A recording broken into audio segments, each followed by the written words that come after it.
Well, it's time for business news with Ari Rabinovitch. Hi, Ari. Hey, Cynthia. Now, you can own a small piece of one of the world's most popular websites. Ari, please explain this.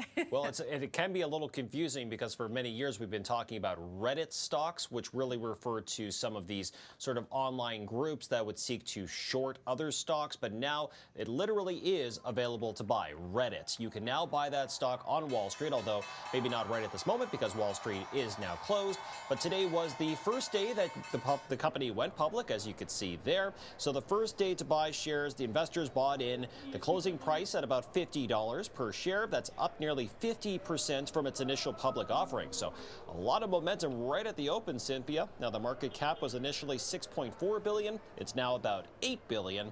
And analysts are touting the opportunity here for growth tied to monetizing user data, ad sales, and international usage for the company. Well, it sure looks like Reddit is hitting the market at just the right time, and we saw several new records set today, Ari. Indeed. So maybe they did pick the right time to come into the market. Maybe they had something to do with today's market rally, but it could also be tied into yesterday's market rally, which was really stemming from the U.S. Federal Reserve, which set monetary policy, leaving interest rates unchanged as expected and signaling that there could be as many as 3 rate cuts to come at some point this year, depending on further economic data. So some more of that momentum carried into today. Wall Street added to those record highs, so another record high day for the Dow Jones, the S&P 500, and the NASDAQ. On our side of the border, it was also a winning session, and we also closed on a record high on Bay Street, but just barely by a fraction of a point. But hey, Cynthia, a record is a record after all. Absolutely. Now, Apple, this is an interesting case, is facing a landmark lawsuit south of the border.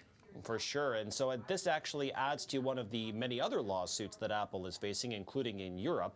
But the one today that was handed down by the U.S. Department of Justice relates to Apple being basically accused of blocking rivals from accessing hardware and software features on its devices, including, of course, the iPhone. Some experts say it may be designed to help to make it harder to switch out of the Apple umbrella of services.